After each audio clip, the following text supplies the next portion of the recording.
Srila Shripad Sukhdev Goswami Ganga cool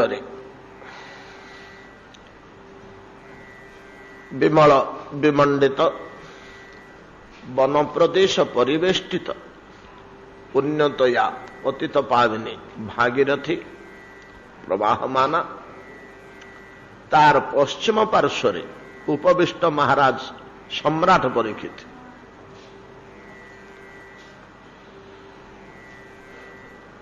कुशगुड़े उत्तर मुखरे बिछे से कुशासन उपरे सम्राट परीक्षित बसिछन्ते पूर्व को मुह करी गंगांग दिग को प्रायोपवेशन अर्थात मृत्यु पर्यंत अचल भाव बसी रहा गोटे आसन रे जावत मृत्यु बसी रहा प्रायोपवेशन 88,000 ऋषि आसी पहुंची ये संवाद पाई कहीं पहुंची केते राजा महाराजांकर मृत्यु घटी परीक्षित की राजा सत्ययुगर जो राजा माने थिले देवोपम राजा जो माने स्वदेह स्वर्ग को जाई इंद्रंग सह आलाप करी आसुथिले ए देहरे ए भलिया शक्तिशाली राजा माने थिले आमे जानिछे आरंभ रो भागवतर कहुई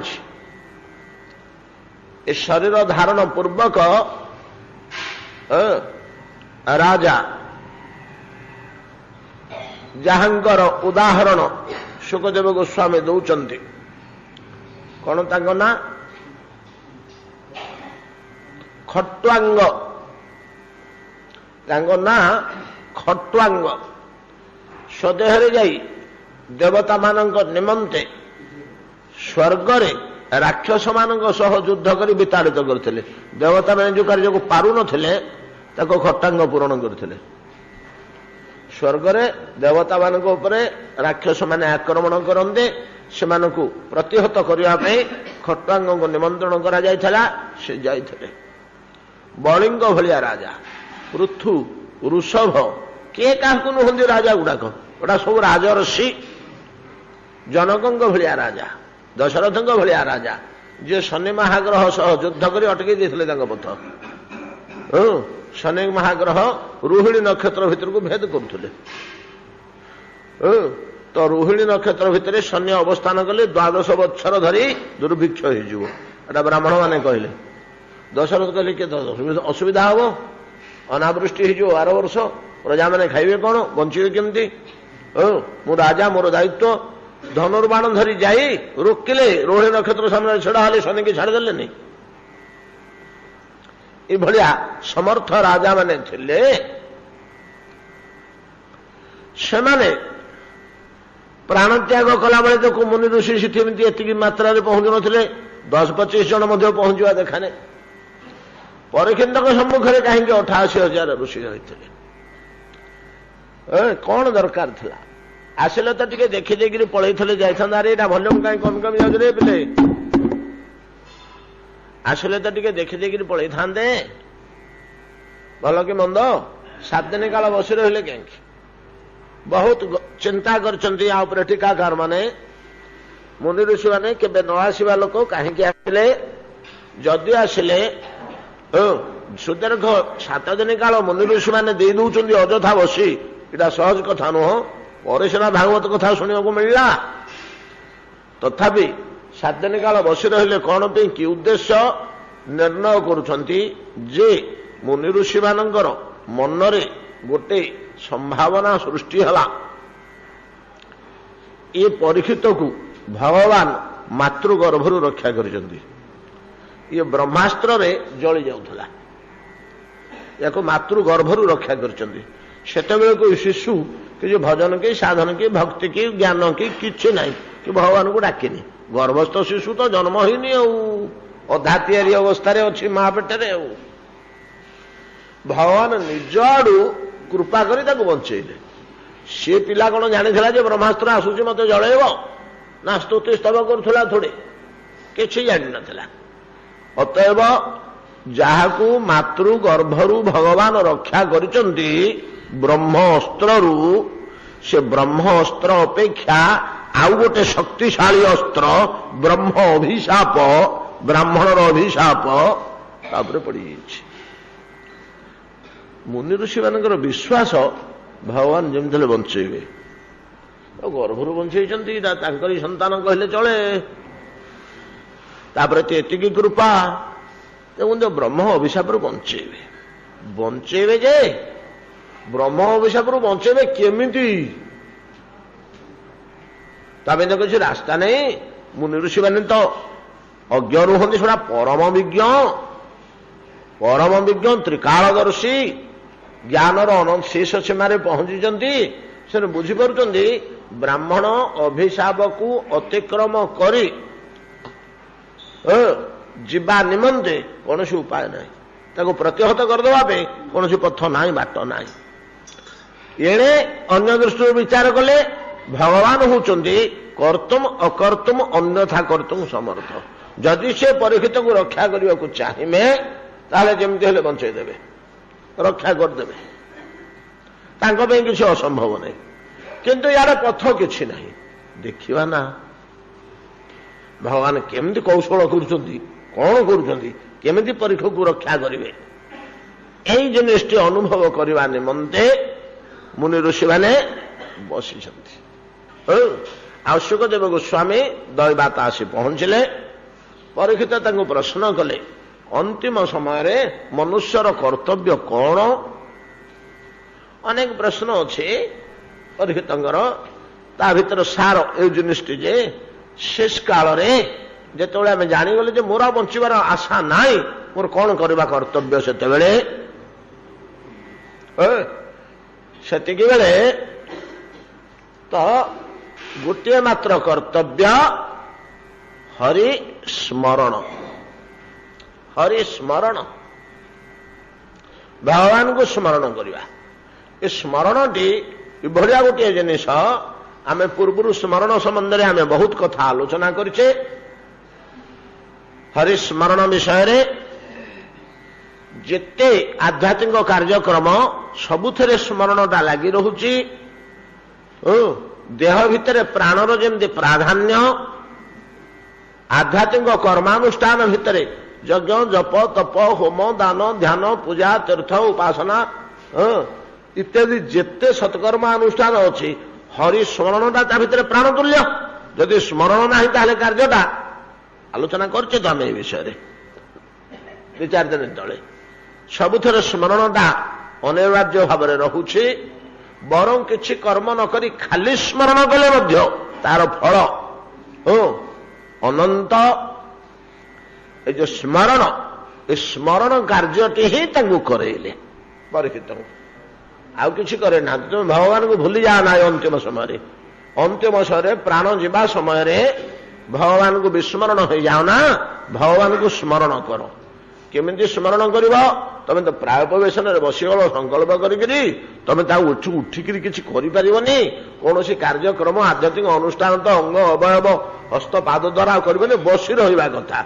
ତେବେ ତମେ ଯଦି କେବଳ କଥା ଶ୍ରବଣ କରିବ ତାହେଲେ ବସି ରହିକିରି ଚଳିବ, ଆଉ କିଛି ଆବଶ୍ୟକ ନାହିଁ। କଥା ଶ୍ରବଣ କରିବା ନିମନ୍ତେ କାନ ଦିଟା ଖୋଲା ରହିଲା, ଶୁଣିଲ ତମେ ବସିତା। ଏଣୁ କଥା ଆରମ୍ଭ କଲେ ଭଗବାନଙ୍କର ସ୍ମରଣଟି ରଖିବା ନିମନ୍ତେ। ଭଗବାନଙ୍କର ସ୍ମରଣର ମୂଲ୍ୟ ଏତେ ବେଶୀ ଯେ କିଏ କୋଉ ଢଙ୍ଗରେ, ପଣ୍ଡିତମାନେ ବିଦ୍ୱାନମାନେ ମୁନି ଋଷିମାନେ କିଏ କୋଉ ଢଙ୍ଗରେ ଭଗବାନଙ୍କ ପାଖରେ ଏ ସ୍ମରଣଟାକୁ ନିବେଦନ କରିଛନ୍ତି କିପରି ପାଇବେ ବୋଲି, ଅନ୍ତିମ କାଳରେ ହରିସ୍ମରଣ ମିଳିବ କି ନ ମିଳିବ ବୋଲି ବଡ଼ ହତାଶ ମଧ୍ୟ ହେଇଛନ୍ତି। ଯେମିତି ଗୋସାଇଁଜୀ ରାମଚରିତ ମାନସରେ ଲେଖିଲେ, ଜନମ ଜନମ ମୁନି ଯତନ କରାହିଁ, ଅନ୍ତରାମ କହି ଆବତ ନାହିଁ।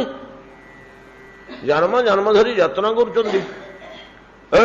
ଯେମିତି ପ୍ରହ୍ଲାଦ କହିଲେ, ମଲା ବେଳକୁ ମନେ ପଡିବ କି ନ ପଡିବ ତୁମେ ପିଲାଦିନରୁ ଆରମ୍ଭ କରିଦିଅ। କୌମାରମ ଆଚରିତ ପ୍ରାଜ୍ଞ ଧର୍ମାନ ଭାଗବତାନ ଏହ ଦୁର୍ଲଭଂ ମାନୁଷ ଦେହମ ଯଦ୍ୟପି ଅଧ୍ରୁବମ ଅର୍ଥଦମ। ଏଇଟା ଅଧ୍ରୁବ ତ କେତେବେଳେ ଯିବ ଜଣା ନାହିଁ, ଆର ମୁହୂର୍ତ୍ତରେ ଯିବନି ବୋଲି କିଏ କହିବ? ଗଲା ବେଳକୁ ହରିସ୍ମରଣ କରିବି, ପ୍ରାଣ ଗଲା ବେଳକୁ ହରିସ୍ମରଣ କରୁଥିବା ଦରକାର। ଶ୍ରୀମଦ୍ ଭଗବତ ଗୀତା ଆମକୁ ସେଇ କଥା କହିଲେ, ଅର୍ଜୁନ ଏଇତକ କାର୍ଯ୍ୟ ତମେ କରିପାରିଲେ ହବ। ପ୍ରୟାଣ କାଳେ, ପ୍ରୟାଣ ବୋଲେ ପ୍ରାଣ ପ୍ରୟାଣ, ପ୍ରାଣ ତ୍ୟାଗ କାଳରେ, ପ୍ରୟାଣ କାଳେ ମନସା ଚଳେନ ଭକ୍ତି ଆଯୁକ୍ତ ଯୋଗ ବଳେ ନ ଚୈବ ଭ୍ରୁବୋର ମଧ୍ୟେ ପ୍ରାଣମ ଆବେଶ୍ୟ ସମ୍ୟକ ସତଂ ପରମ ପୁରୁଷମ ଉପୈତି ଦିବ୍ୟମ। ଦିବ୍ୟ ଲୋକକୁ ସେ ଗତି କରେ ଯେ ଭଗବାନଙ୍କୁ ଏଇ ଢଙ୍ଗରେ ସ୍ମରଣ କରିଥାଏ। ହେଲେ ଭଗବତ ସ୍ମରଣଟା କରିବା ନିମନ୍ତେ ପୂର୍ବରୁ କେମିତି ପ୍ରସ୍ତୁତି?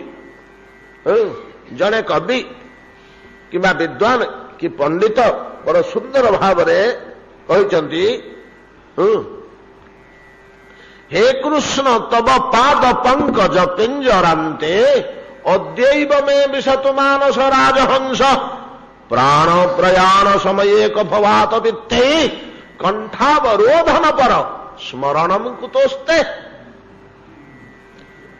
ସେତେବେଳେ କି ସ୍ମରଣ କରିବେ ଆପଣଙ୍କୁ? ଆଜିଠୁ ଜଗିକିରି ବସିବି ଯେ ହଁ ମଲା ବେଳକୁ ସ୍ମରଣ କରିବି ବୋଲି। ପ୍ରାଣ ପ୍ରୟାଣ ସମୟେ କଫବାତ ବିତ୍ତେ, ବାତ ପିତ୍ତ କଫ ଯୋଉ ତିନୋଟି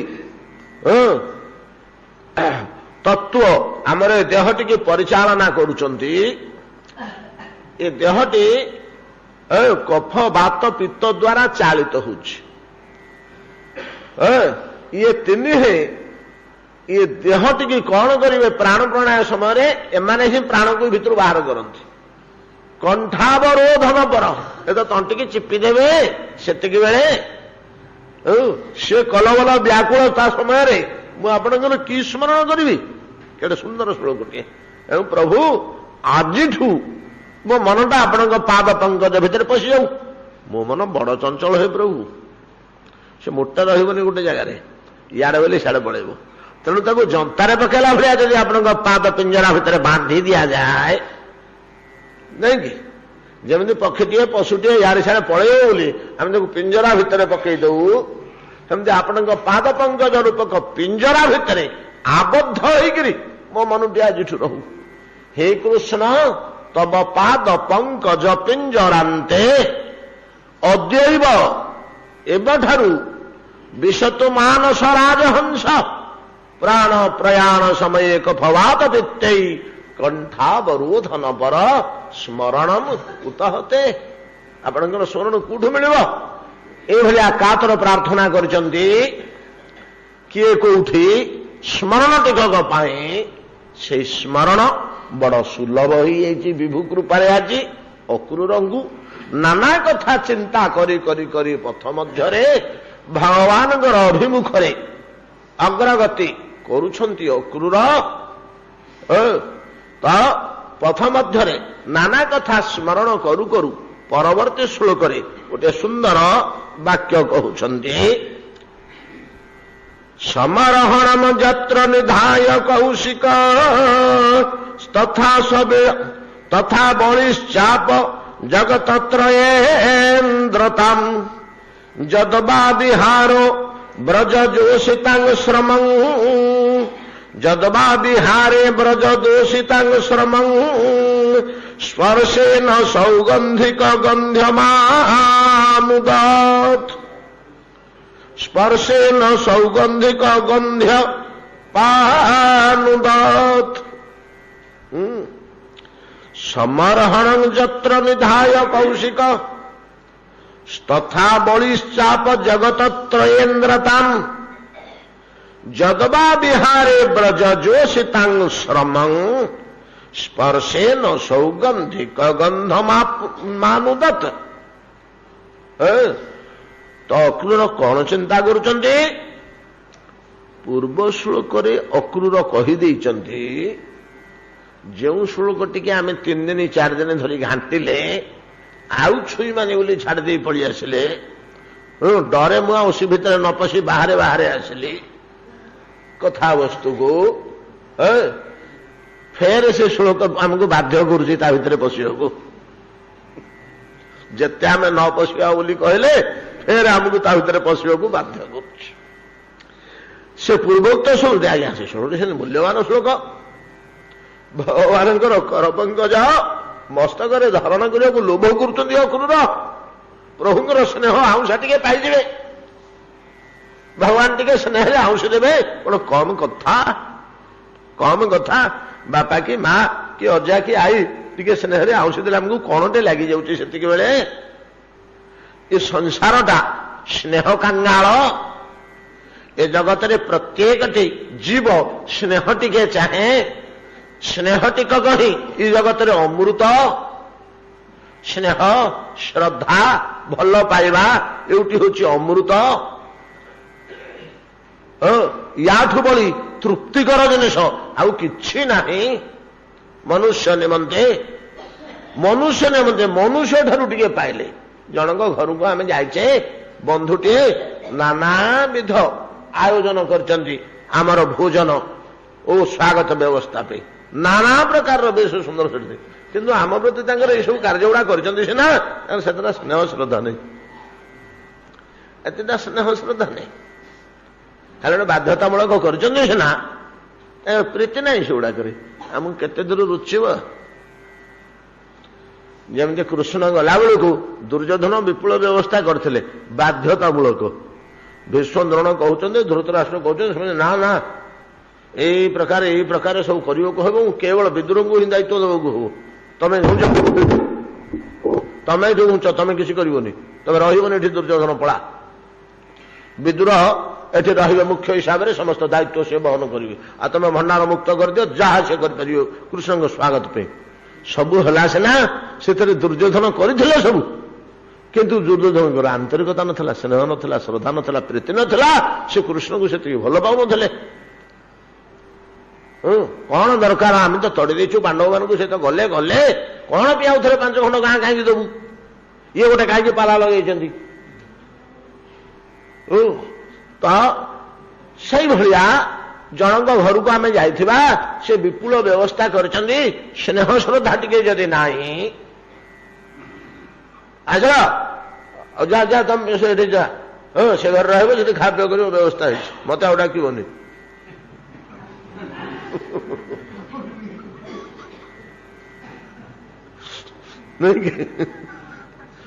ଏତ ଆଉ କଣ? ଆଉ ଗୋଟିଏ ଘରକୁ ଯାଇକରି ପହଞ୍ଚିଲେ ଯେ ତାଙ୍କର କିଛି ନାହିଁ। ଯେମିତି ଆମକୁ ଦେଖି ପକେଇଲା, କେତେବେଳୁ ପିଣ୍ଡାରେ ଅପେକ୍ଷା କରି ଚାହିଁଛି ସେ ଦିଗକୁ, ଯେତେବେଳେ ଆଖିରେ ପଡିଗଲା ଦୁଡ଼ିକିରି ପଡି ଆସିଲା, କୁଣ୍ଡେଇ ପକେଇଲା, 2 ଧାର ଅଶ୍ରୁ ସ୍ନେହାଶ୍ରୁ ଝରି ଯାଉଛି, ହାତ ଧରି କେଡ଼େ ସ୍ନେହରେ ଡାକି ନେଇଗଲା। କଣ କରିବି ଭାଇ, ମୋ ଘରେ ତ ଆଉ କିଛି ବ୍ୟବସ୍ଥା ନାହିଁ, କିଛି ଭାବିବନି, ସାଙ୍ଗ ଏଇଠି ବସି ପଡିବା, ଏ ଓଦା ବାରଣ୍ଡାରେ ବସିବା, ଆଉ କିଛି ଉପାୟ ନାହିଁ। ଆଣେ ଗୋଟେ ପିଢାଟେ ପକେଇ ଦିଅ ତ, ନହେଲେ ପଟା ଖଣ୍ଡେ ପକେଇ ଦିଅ। କିଛି ସେ ଆମକୁ ଦେଇପାରୁନି। ତାର ଅନ୍ତରର ଗଭୀର ପ୍ରେମ, ସେ ତୃପ୍ତି ଆମେ ଆଉ କୋଉଠି ପାଇବା? ଏଟାକୁ କହିବା ଆବଶ୍ୟକ ନାହିଁ, ଏଟା ସାଧାରଣ କଥା। ଆପଣମାନେ ସମସ୍ତେ ହୃଦୟବାନ, ଏହାର ମୂଲ୍ୟ ବୁଝୁଛନ୍ତି। ଏ ଜଗତଟା ସ୍ନେହ କାଙ୍ଗାଳ। ଏବଂ ମୋର ଯେତିକି ବିଭିନ୍ନ ଶାସ୍ତ୍ରରୁ ଟିକେ ଟିକେ ଦେଖା ଚାହିଁକିର ଅନୁଭୂତି, ଜଗତରେ ଅମୃତ ହଉଛି ସ୍ନେହ, ମମତା, ଆନ୍ତରିକତା, ଶ୍ରଦ୍ଧା, ପ୍ରୀତି, ବିମଳ। ଏତିକ କହୁଛି, ଯାହା ଆମେ ପାଉଛୁ ଏ ଜଗତରେ କାଁ ଭାଁ କ୍ୱଚିତ୍ ଗଭୀର ବନ୍ଧୁତାରେ ଅଥବା ଜନନୀର ବାତ୍ସଲ୍ୟରେ। ସେ ଅମୃତର ଅଳପ ଟିକେ ଆମେ ପାଉଛୁ ଜନନୀର ବାତ୍ସଲ୍ୟରେ, ଶିଶୁ ସମୟରେ। ଆଉ କିଛିଟା ପାଉଛୁ ସେଇଭଳିଆ ନିଷ୍କପଟ ବନ୍ଧୁତାରେ। ଆଉ କୋଉଠି ସେ ପଦାର୍ଥ ଦେଖାଯାଉନି। ଆଉ ଅନ୍ୟାନ୍ୟ ଯେତେ ଜାଗାରେ ଆମେ ସ୍ନେହ ମମତାର ଗନ୍ଧ ପାଉଛୁ, ଅନେକ ଜାଗାରେ ସେଠି ସ୍ୱାର୍ଥ ପ୍ରଣୋଦିତ, କୋଉଠି ଇନ୍ଦ୍ରିୟ ପ୍ରଣୋଦିତ ହେଇଯାଉଛି, କୋଉଠି ସ୍ୱାର୍ଥ ଆଉ କୋଉଠି ଇନ୍ଦ୍ରିୟ ପଶି ଯାଉଛି। ଯାହା ହଉ ସ୍ନେହ ଶ୍ରଦ୍ଧା ଟିକେ, ସ୍ନେହ ପ୍ରୀତି ଟିକେ ଯଦି ଏତିକି ମୂଲ୍ୟବାନ ଓ ଅମୃତତ୍ୱ ପ୍ରଦାନ କରୁଛି ଆମକୁ ମନୁଷ୍ୟଠୁ ପାଇଲେ, ଯଦି ସେ ଟିକକ ଭଗବାନଙ୍କଠୁ ମିଳେ। ଏତେ ସମୟ ଘଣ୍ଟଚକଟ କରୁଥିଲି ଏ ଜିନିଷଟାକୁ କେବଳ ଇଟିକକ ଆପଣଙ୍କ ହୃଦୟରେ ପ୍ରବେଶ କରୁ। ବାପାଙ୍କଠୁ, ମାଙ୍କଠୁ, ବନ୍ଧୁ ଠାରୁ ଟିକେ ନାଙ୍କୁ ସ୍ନେହ ଶ୍ରଦ୍ଧା ପାଇଲେ ଯଦି ଏତିକି ଆମକୁ ପରିତୃପ୍ତି ଲାଗୁଛି, ଯଦି ଅନନ୍ତ କୋଟି ବ୍ରହ୍ମାଣ୍ଡନାଥ ଭଗବାନଙ୍କଠୁ ଆମେ ଟିକେ ପାଇଯିବା, ସେଟା କିଭଳିଆ ବସ୍ତୁ ଆମ ପାଇଁ, କିଭଳିଆ ବସ୍ତୁ। ପ୍ରଭୁ ଆମକୁ ସ୍ନେହ ଶ୍ରଦ୍ଧା କରିବେ, ଆଉଁସି ପାଉଁସି ଦେବେ, କୁଣ୍ଢେଇକିରି ଧରିବେ, ଆହା ଶ୍ରାନ୍ତ ହେଇଯାଇଛନ୍ତି ବୋଲି କହିବେ ସ୍ନେହରେ, ମୁଣ୍ଡକୁ ଆଉଁସି ଦେବେ। ଏଇଟା ତ ଆମ କଳ୍ପନାକୁ ପଶୁନି। ଏଇଟା ଆମମାନଙ୍କ କଳ୍ପନା ଭିତରର ଜିନିଷ ନୁହେଁ। ଆମେ ଏତେ ବାଟ ଆଗେଇନେ, ଆମ ଚିନ୍ତା ଏତେ ବାଟ ଯାଇନି। ଏଇଟା ଲୋଭ କରୁନି, ଆଶା କରୁନି। ଆମେ ବଡ ହେଲେ ଜଗନ୍ନାଥଙ୍କ ଦର୍ଶନ ଟିକେ ପର୍ଯ୍ୟନ୍ତ ବଡ ଆଶା କରୁଛୁ। ଜଗନ୍ନାଥଙ୍କ ଦର୍ଶନ ମିଳିବା ସେତିକିରେ ସନ୍ତୋଷ ହେଇଯାଉଛି ଆମର। ଓହ, ଆଜି ବଢିଆ ଦର୍ଶନ ମିଳିଲା, ହେ ଖୋଲା ଦେହ ବସିଛନ୍ତି ଠାକୁରେ, ଲୋକବାକ କେହି ନାହାନ୍ତି, ଆଉ ଗଲି ମନ ଭରିକିରି ଆଜି ଦର୍ଶନ କଲି, ଆସିଲି। ଏତିକିରେ ଆମର ପରିତୃପ୍ତି ଆସିଯାଉଛି। ପ୍ରଭୁ ଆମକୁ ସ୍ନେହ ଶ୍ରଦ୍ଧା ଟିକେ କରିଦେବେ, ଆଉଁସି ପାଉଁସି ଦେବେ, ଅଇଲୁ ଡାକିକିରି ବସେଇବେ ପାଖରେ, ହାତ ଧରିକିରି ଟାଣି ନେବେ, ଖୁସି ହେଇଯିବେ ଆମକୁ ଦେଖିକିରି। ମୁଁ କେତେବେଳୁ ଜଗିଥିଲି ରେ,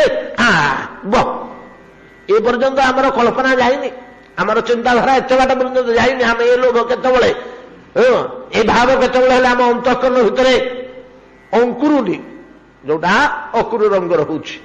ଅକୁରର ଭଗବାନଙ୍କର ପାଣି ପଙ୍କଜ, କର କମଳ, ସ୍ନେହ ସିକ୍ତ ସ୍ୱମସ୍ତକରେ ଲାଭ କରିବା ନିମନ୍ତେ ଯୋଉ ପ୍ରଲୋଭନଟି କଲେ, ଆମେ ପଚାରିଲୁ, ହଇ ହୋ ଅକୁର ମହାଶୟ,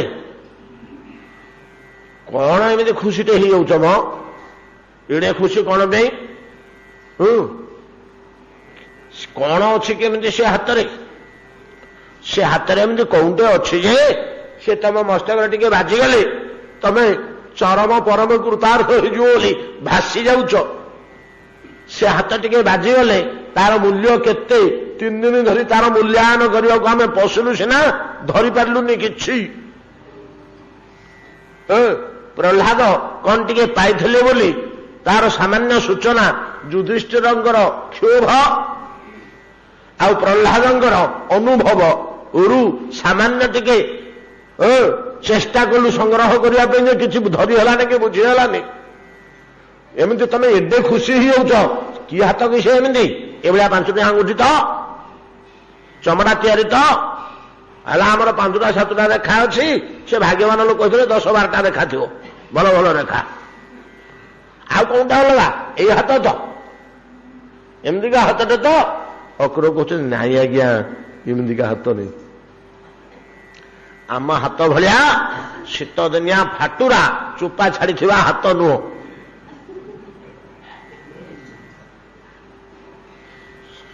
କିଭଳିଆ ହାତ? କେଉଁ ହସ୍ତର ସ୍ପର୍ଶ ମନେ ମନେ ପାଇଯାଉଛନ୍ତି, ଅକୁରୁର ମନେ ମନେ ପାଇଯାଉଛନ୍ତି, ସ୍ମରଣରେ ପାଇଯାଉଛନ୍ତି। କେଉଁ କର କମଳର ସ୍ପର୍ଶ? ଯେଉଁ କର କମଳର ସ୍ପର୍ଶ ସ୍ୱମସ୍ତକରେ ଆଶା କରୁଛନ୍ତି ଅକ୍ରୁର, ତାର ମୂଲ୍ୟାୟନ କରୁଛନ୍ତି ସେଇ କର କମଳର। ପରବର୍ତ୍ତୀ ଶ୍ଲୋକରେ କେଉଁ ହସ୍ତ? ନା ଯତ୍ର, ଯେଉଁ ହସ୍ତରେ, ଯେଉଁ ହସ୍ତ, ସେ ହସ୍ତଟା ଏଭଳିଆ ହସ୍ତ।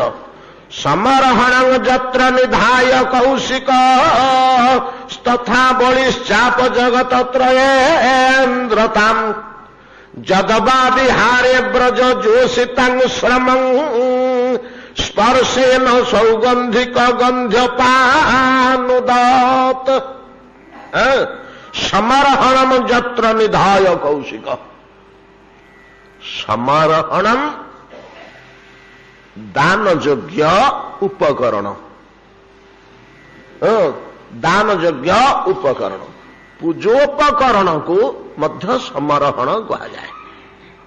ସମରହଣ ଶବ୍ଦର ଅର୍ଥ ଆମେ ଯେଉଁ ଦେବତା ଠାକୁରଙ୍କୁ ପୂଜା କରିବାକୁ ଗଲେ ଯେଉଁ ଯେଉଁ ଉପକରଣ ଆମେ ଠାକୁରଙ୍କୁ ସମର୍ପଣ କରିବା, ଫୁଲ ଟିକେ ଦବା, ଚନ୍ଦନ ଟିକେ ଦବା, ତୁଳସୀ ଟିକେ ଦବା, ବସ୍ତ୍ରୁଟିଏ ଦବା, ଅଳଙ୍କାରଟିଏ ପିନ୍ଧେଇବା, କେଶ ବିନ୍ୟାସ କରିଦେବା, ଜଳ ଟିକେ ଦବା, ଅନ୍ନ ଟିକେ ଦବା, ନାଇଁ କି ଭୋଗ୍ୟ ପଦାର୍ଥ ଟିକେ ଦବା, ଯାହା କିଛି ତାଙ୍କ ପୂଜା ନିମନ୍ତେ ଉତ୍ସର୍ଗ କରାଗଲା, ପ୍ରଭୁଙ୍କର ପୂଜା, ପ୍ରଭୁଙ୍କର ସନ୍ତୋଷ ନିମନ୍ତେ, ପ୍ରଭୁଙ୍କର କାର୍ଯ୍ୟରେ, ଆଧ୍ୟାତ୍ମିକ କାର୍ଯ୍ୟରେ ଯାହା ଯାହା ଉତ୍ସର୍ଗ କରାଗଲା ସେ ସମସ୍ତ ପଦାର୍ଥକୁ ସମରହଣ କୁହାଯାଏ। ସମରହଣ। ଅରହଣ, ଅରହ କହିଲେ ଯୋଗ୍ୟ, ଅରହଣ ଯୋଗ୍ୟତାବାନ, ସମରହଣ ସମ୍ପୂର୍ଣ୍ଣ ଯୋଗ୍ୟ ପଦାର୍ଥ। ସେଗୁଡାକ ପୂଜା ନିମନ୍ତେ ଯେ ସମ୍ପୂର୍ଣ୍ଣ ସୁଯୋଗ୍ୟ ପଦାର୍ଥ ତାକୁ ସମରହଣ କୁହାଯାଏ।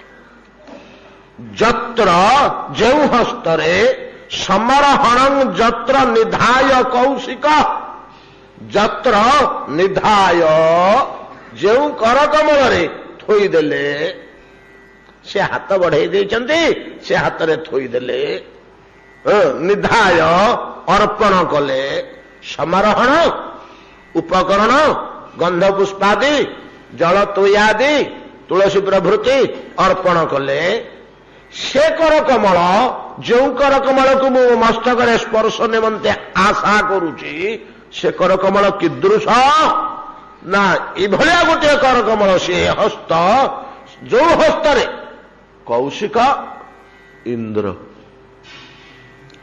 ଇନ୍ଦ୍ର, ଇନ୍ଦ୍ରଙ୍କର ଗୋଟିଏ ନାଁ ହଉଛି କୌଶିକ, ବିଶ୍ୱାମିତ୍ରଙ୍କର ମଧ୍ୟ ଗୋଟିଏ ନାଁ ହଉଛି କୌଶିକ, ବିଶ୍ୱାମିତ୍ରଙ୍କୁ ମଧ୍ୟ କୌଶିକ କୁହାଯାଏ, ଇନ୍ଦ୍ରଙ୍କୁ ମଧ୍ୟ କୌଶିକ କୁହାଯାଏ।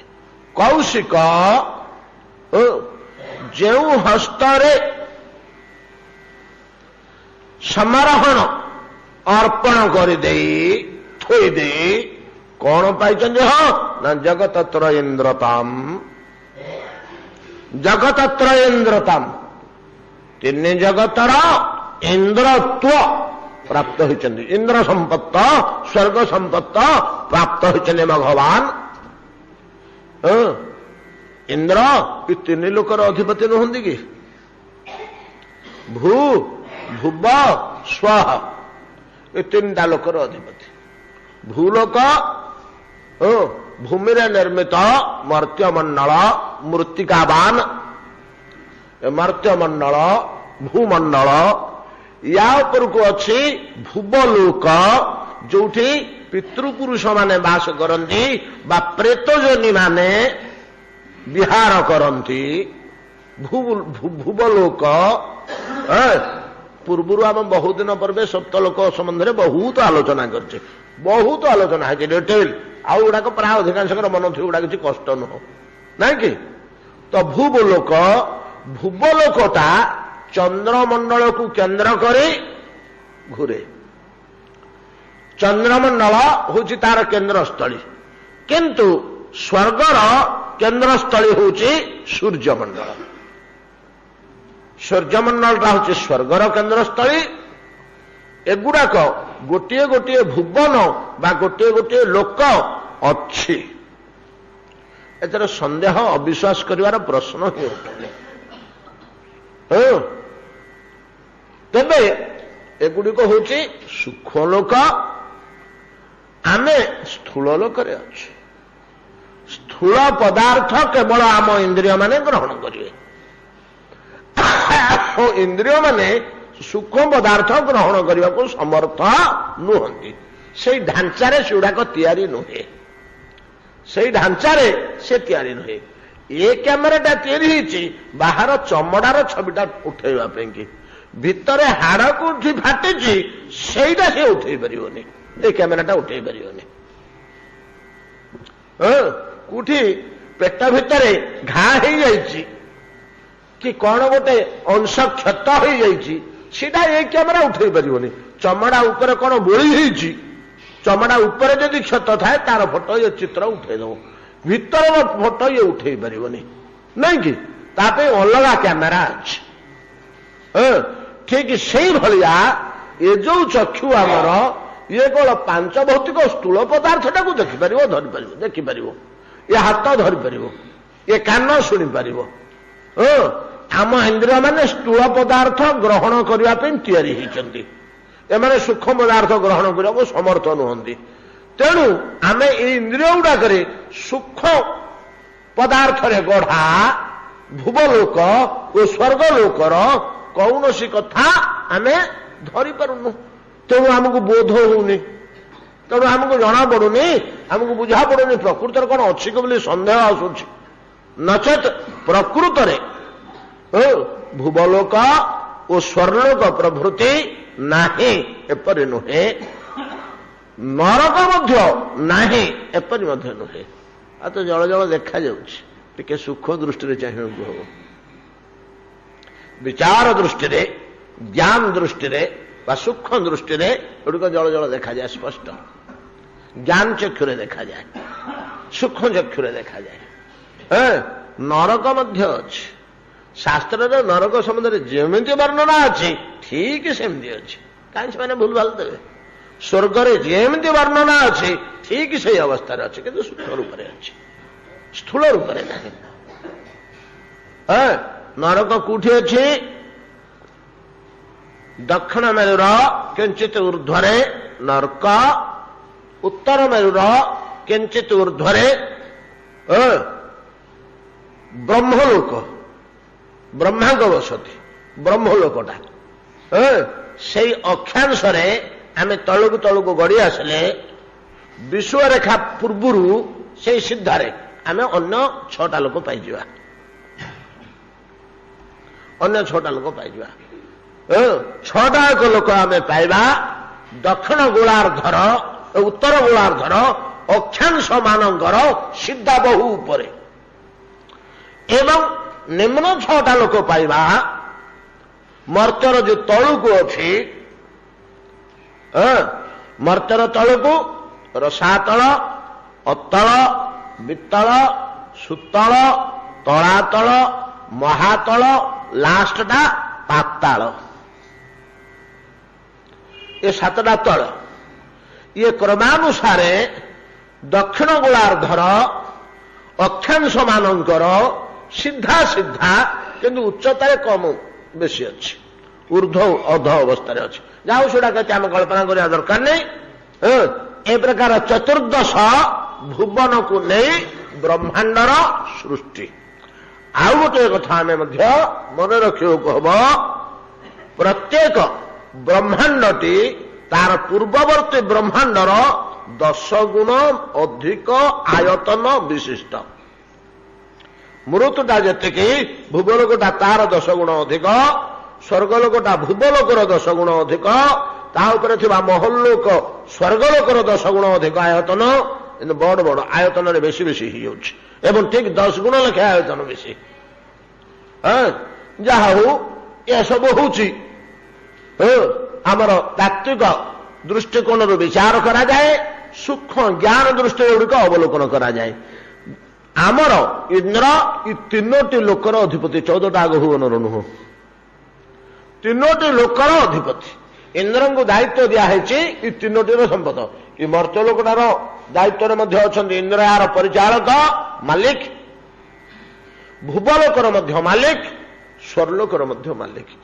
ଏ 3ଟା ଲୋକର ମାଲିକାନା କିଛି କମ ନୁହଁ, କିଛି କମ ଶକ୍ତି ନୁହଁ, କମ ପ୍ରଭୁତ୍ୱ ନୁହଁ, କମ ଐଶ୍ୱର୍ଯ୍ୟ ନୁହଁ। ଖଣ୍ଡେ ରାଜ୍ୟର ରାଜା ହେଲେ, ଗୋଟିଏ ରାଷ୍ଟ୍ରର ପ୍ରଧାନମନ୍ତ୍ରୀ ଜଣେ ହେଇଗଲେ କି ରାଷ୍ଟ୍ରପତି ହେଇଗଲେ, ସେ କେତେ ଉଚ୍ଚ ସ୍ତରରେ ଆମ ଦୃଷ୍ଟିରେ ଅଛନ୍ତି, ଆମେ କେତେ ତାଙ୍କୁ ମର୍ଯ୍ୟାଦା ଓ ସ୍ୱାଗତ କରିବା ଦରକାର ହଉଛି। 3ଟାକ ଭୁବନର, 3ଟାକ ଲୋକର ଯେ ଅଧିପତି ଇନ୍ଦ୍ରତ୍ୱ, ଏ ବିପୁଳ ଐଶ୍ୱର୍ଯ୍ୟ, ଯାହାର ଆଦେଶକୁ किंकर तुल्य मानिकी अच्छा अपेक्षा करी रुंच सबुतक देवता यक्ष रक्ष किन्नर किंपुरुष अप्सरस नहीं कि आउ जेते जहा अच्छा स्वर्गीय जीव प्रेत पिशाच भूत बेताल कुष्मांड जमात पितृ प्रभृति भुवलोकीय जीव मनुष्य पशु पक्षी जलचर भूचर आकाशचर प्रस्तरचर पथर भितर मर्त्यर जीव समस्ते ये समस्ते गोटे लोकर आदेश अनुसार चलुंट गोटे लोकर आदेश आम मानवा को बाध्य एवं एमान भितर समस्तीपुर भितर से हूँ महाशक्तिशाली वज्रहस्त वज्रहस्त जो अस्त्र ठू आउ अधिक शक्तिशाली अस्त्र किछि नाही आमर परमाणु बोमा ठू अधिक शक्तिशाली गोटे वज्रपात एभलिया जो वज्रहस्त शक्र बा इंद्र ये गोटे विपुल ऐश्वर्य ये महान संपद ये पाइले कूठू ये कूठू हमको मिलगला इंद्र जने पार्टिकुलर व्यक्ति नुहंती इंद्र गोटे पदवी पोस्ट गोटे आसन किए केतेबेले इंद्र हुंती किए केतेबेले इंद्र हुंती जमती किए केतेबेले इलेक्शन रे जे पाइले अधिका भोट से प्रधानमंत्री ही गले सेमतिका किए केतेबेले इंद्र ऐश्वर्य प्राप्त होय तो जो माने इंद्रत्व पाई अकुर कहते एमाने केवल भगवान को हाथ में भाया किसी भक्तिगत गत प्रेम गत स्नेहगत भाव कौन टे दे पकई जे जो थे भगवान संतुष्ट हो कहते ते इंद्रत्व दिज्वर ए इंद्र रिटायर्ड कले ते दिज्व पोस्ट अपेक्षा कर भगवान खुशी इंद्रत्व प्रदान कर जो हस्तरे टे समारोहण टे प्रदान कले हाथ में कौन दिहे कि जदि भगवान हाथटा बढ़े बस से हाथ में कौन जाओ फूल दब ना चंदन दब ना कौन दब पानी टी छड़ा कि दिया हस्तर समर्पण केवल जल बिंदु कहीं केतेबेले भगवान हाथ बढ़े समारोहण ग्रहण करने गलार हार दब मस्तक मुकुट दब कर्णरे कुंडल दब एगुड़ाक से जगार समारोहण नहीं कि सर्वांगरे चंदन दब कुसुम मंडित कर कटे वस्त्र प्रदान कर स्कंधरे उत्तरीय प्रदान कर कु स्थान कु समारोहणता लगे तो हाथ जमी चोला कर बस भगवान कर पल्लव कौन दब फूल ना चंदन ना अलंकार ना मुकुटा धोब हस्तर समारोह हूँ केवल जल टिके अर्थात अकुर कहते बिंदुए जल जो कर कमल प्रदान कले प्रतिबदल मिले इंद्रत्व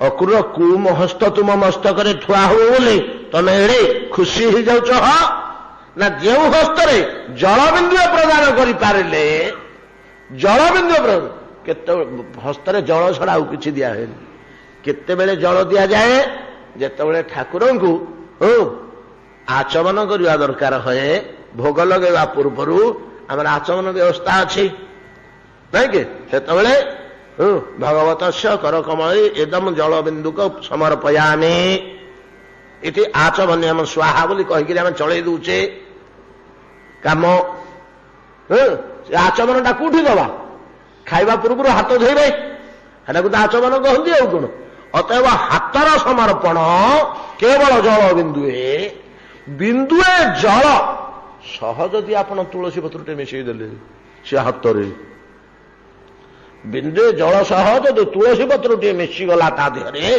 तुलसी मिशा जल टे देले शास्त्र कौन कहते जानती केते थर आप शुणी थे आमर आलोचना हो तुलसी दल मात्रेण जलेन चुलुके नबा विक्रीणीते सोमात्वान भक्तेभ्यो भक्तवत्सल भगवान ନିଜକୁ ଦେଇ ପକାନ୍ତି, ଏଡ଼େ ସନ୍ତୁଷ୍ଟ ହେଇଯାଆନ୍ତି ଯେ ଜଳ ସହିତ ତୁଳସୀ ଟିକେ ଯଦି ଭଗବାନଙ୍କ କର କମଳରେ କିଏ ଦେଇ ପକେଇଲା, ଅବଶ୍ୟ ଭକ୍ତିପୂର୍ଣ୍ଣ ହୃଦୟରେ ଯେଉଁ ହସ୍ତରେ ଜଳ ତୁଳସୀ ଟିକେ ଦେଇଦେଲେ ଭଗବାନ ନିଜକୁ ଦେଇଦିଅନ୍ତି, ପ୍ରତିବଦଳରେ ନିଜକୁ ଦେଇ ଦିଅନ୍ତି। ତୁ ମତେ ନେଇଯା, ଆଜ୍ଞା ଆପଣଙ୍କୁ ନେଇକିରି କଣ କରିବି? ତୋ ଘରେ ଚାକର ବାକର ଦରକାର ନାହିଁ, ତୁ ଏକୁଟିଆ ଖଟୁଛୁ, ତୋ ବିଲ ବାଡିରେ କାମ କରିବି, ତୋ ଘର ଦ୍ୱାର ଝାଡୁ କରିଦେବି, ମତେ ନେଇଯା। ଆଉ ତୋତେ ଦବା ପାଇଁ ଭଗବାନଙ୍କୁ ଆଉ କିଛି ମିଳେ ନା, ନିଜକୁ ଦେଇ ଦିଅନ୍ତି। ବିକ୍ରଣୀତେ ସ୍ୱମାତ୍ମାନମ୍, ସ୍ୱ ଆତ୍ମାନ ନିଜେ ଭଗତେ ବିହୁ, ଏଭଳିଆ ଭକ୍ତ ବତ୍ସଳ ଭଗବାନ ଆମର।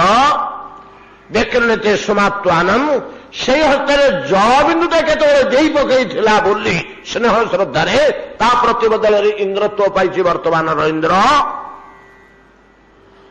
ଯେଉଁ କର କମଳରେ ଜଳବିନ୍ଦୁ ଅର୍ପଣ କରିପାରିଲେ, ଜଳବିନ୍ଦୁ ଠିକ ସେ ପାଇଲା ଭଳିଆ, ସେ ଗ୍ରହଣ କଲା ଭଳିଆ, ସେ ସନ୍ତୁଷ୍ଟ ହେଲା ଭଳିଆ ଭାବରେ ଭକ୍ତିରେ ପାଣି ଟିକେ ଯଦି ଆମେ ଦେଇଦେବା ତା ହାତରେ, ସମାରୋହଣ କର କମଳରେ ଆଉ କିଛି ନାହିଁ। କିଏ ଦେଇଥିଲେ? ହଁ ନା ଦେଇଥିଲେ ବୋଲି ବର୍ତ୍ତମାନ ଇନ୍ଦ୍ର ହେଇଛନ୍ତି କୌଶିକ ବର୍ତ୍ତମାନର ଇନ୍ଦ୍ର। ସମାରୋହଣମ ଯତ୍ର ନିଧାୟ କୌଶିକ ତଥା ବଳିହି ଚ ଆପ ଜଗତତ୍ରୟେନ୍ଦ୍ରିତମ୍, ଆପ ଜଳବିନ୍ଦୁ ମାତ୍ର। ସମାରୋହଣ ରୂପକ ଆପ, ଆପ କହିଲେ ଜଳ ନାହିଁ କି, ଅପ୍।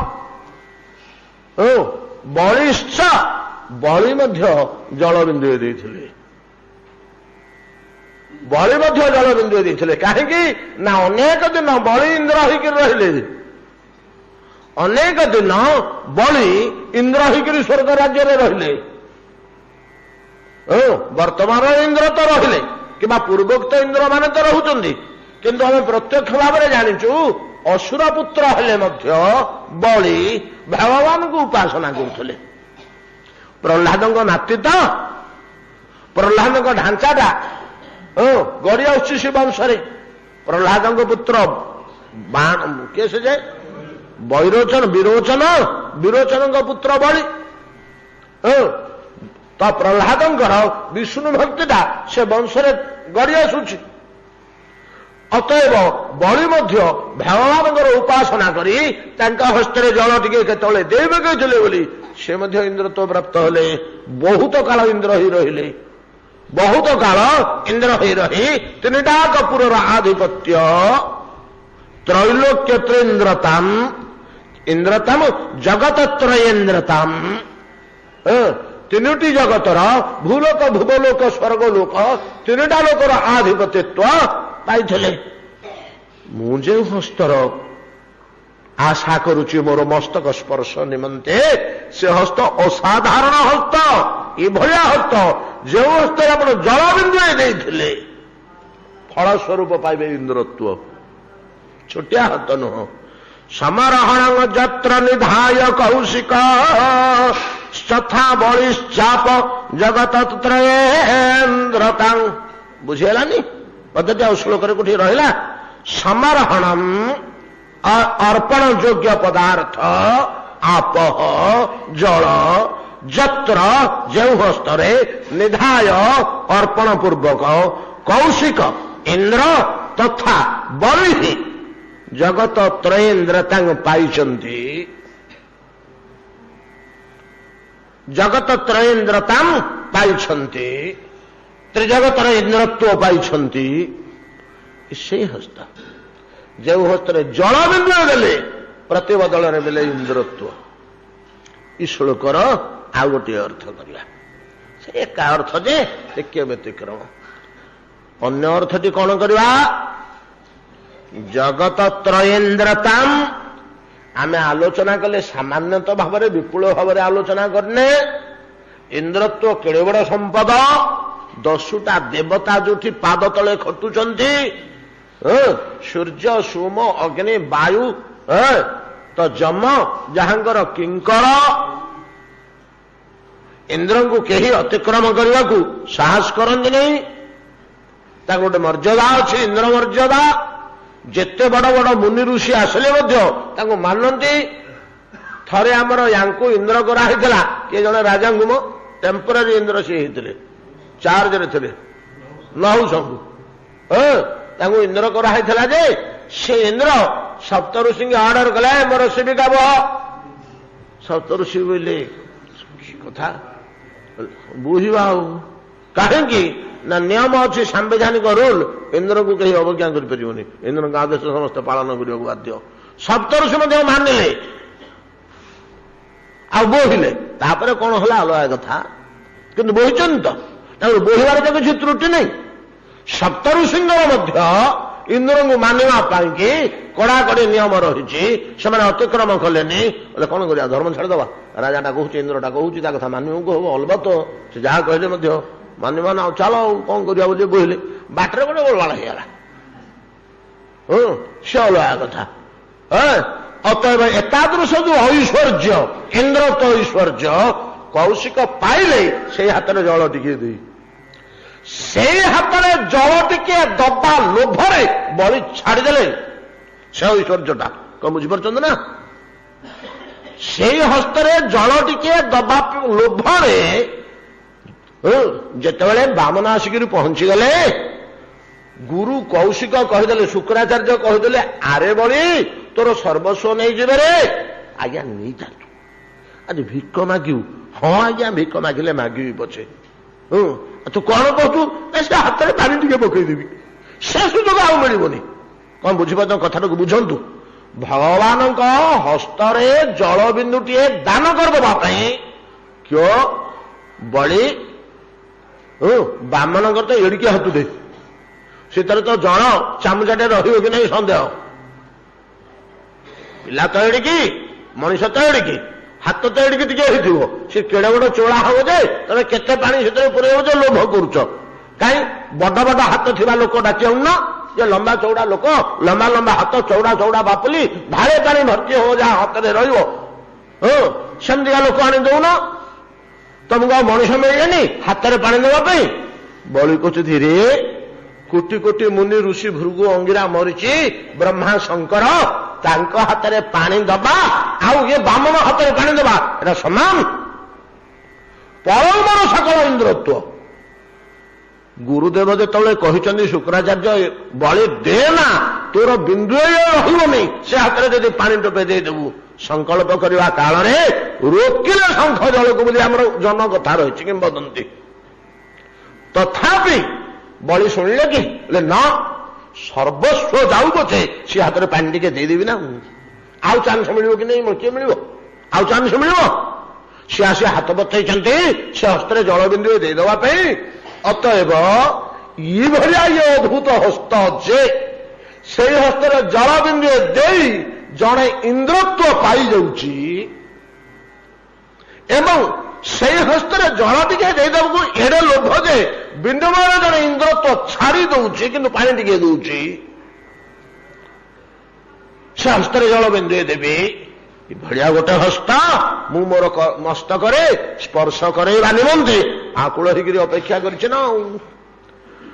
समरहण जत्र निधाय कौशिक स्तता बलिश्चाप जगत त्रयेन्द्रतम जदवा विहारे ब्रज जोषितं श्रमं स्पर्शेन सौगंधिक गंध पानुदत्।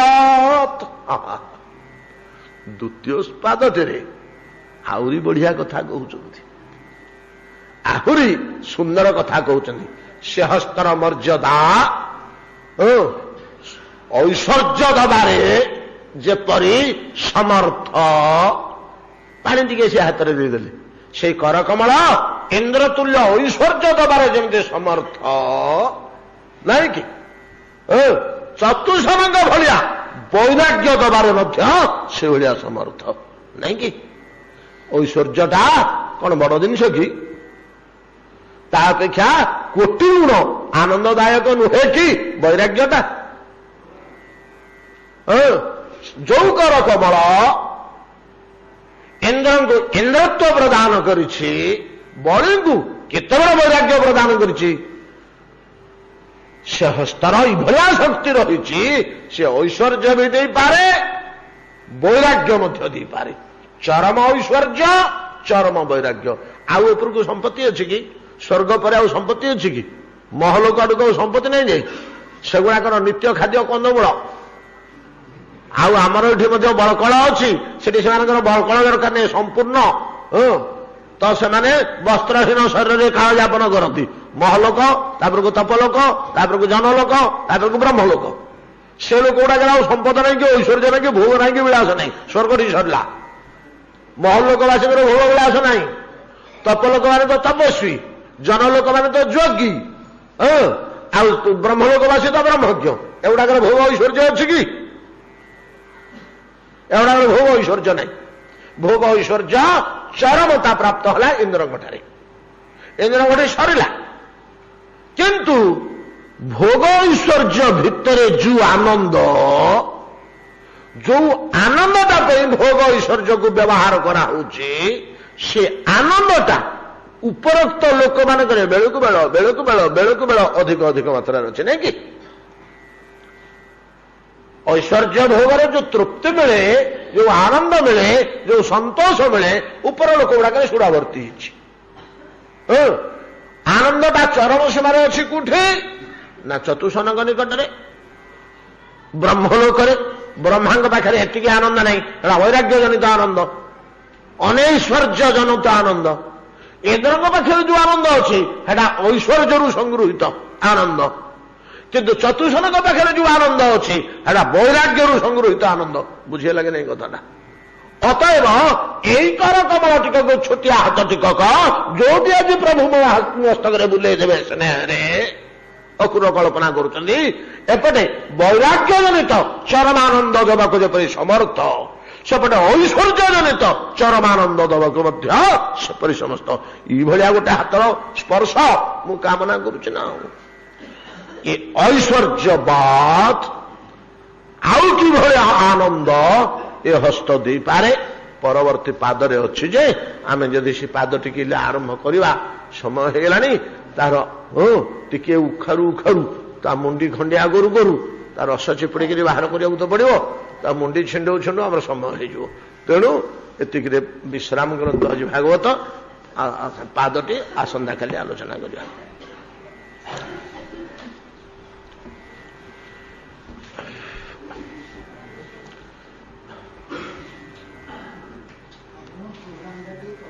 କହିବି କାଲି। ଶ୍ରୀ ଶ୍ରୀ ସମୟ ହେଇନି।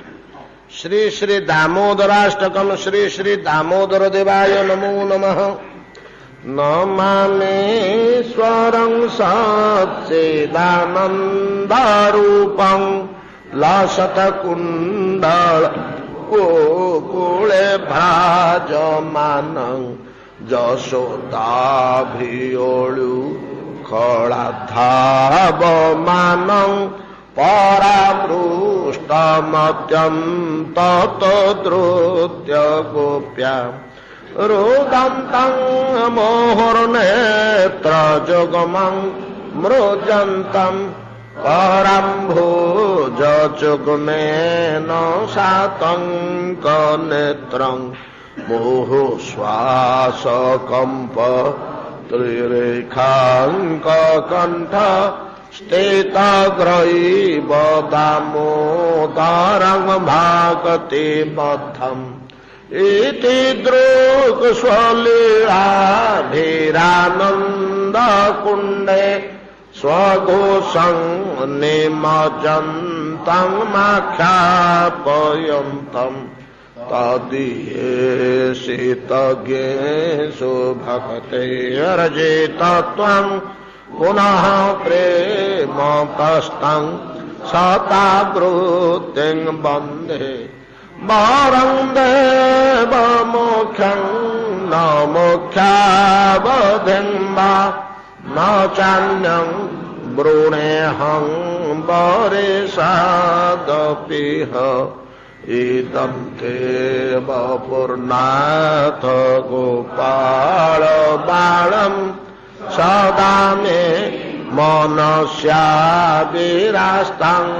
किमन्ये इदन्ते मुखं मोजमव्यागतानेणै अर्ब्रूतं कुन्तलै स्नेहधारकतैश्च गोप्या मोहश्चुम्बितं बिम्बभगत्राधरं मे मनस्याभिरास्ता महलं लक्ष्यलाभे नमो देव दामोदरानन्त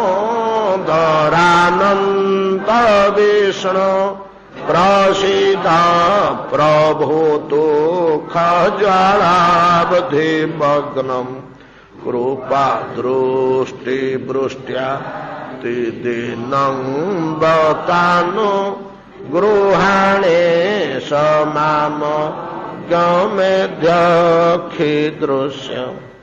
कुबेरात्मजौबद्धमूर्त्यैव जतवत् त्वया मोचितौ भक्तिभाजौ कृतौ च तथा प्रेम भक्तिं स्वकं मे प्रयच्छ न मोक्षे ग्रहो मेऽस्ति दामोदरेह नमस्ते तु धामने स्फुरदीप्ति धामने त्वदीयोदरायाथ विश्वस्य धामने नमो राधिकायै त्वदीयप्रियायै नमो नन्तलीलाय देवाय तुभ्यम् नमो नन्तलीलाय देवाय तुभ्यं नमो नन्तलीलाय देवाय तुभ्यम् इति श्री पद्म पुराणोक्तं श्री श्री सत्यव्रत मुनि प्रोक्तं श्री श्री श्री दामोदराष्टकं संपूर्णम् भजनिताय गौर राधे श्याम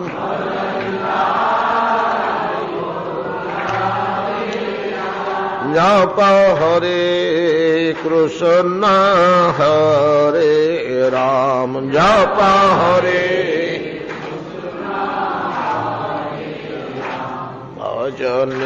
भजनिताय गौर राधे श्याम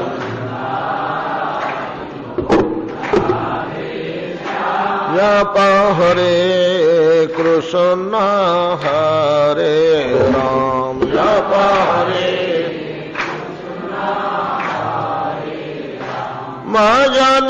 भजनिताय गौर राधे श्याम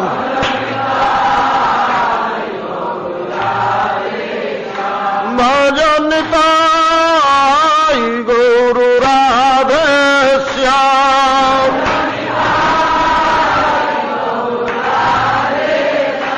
जप हरे कृष्ण हरे राम जप हरे भजनिताय गौर राधे श्याम निताय गौर जप हरे कृष्ण हरे राम जप हरे जप हरे कृष्ण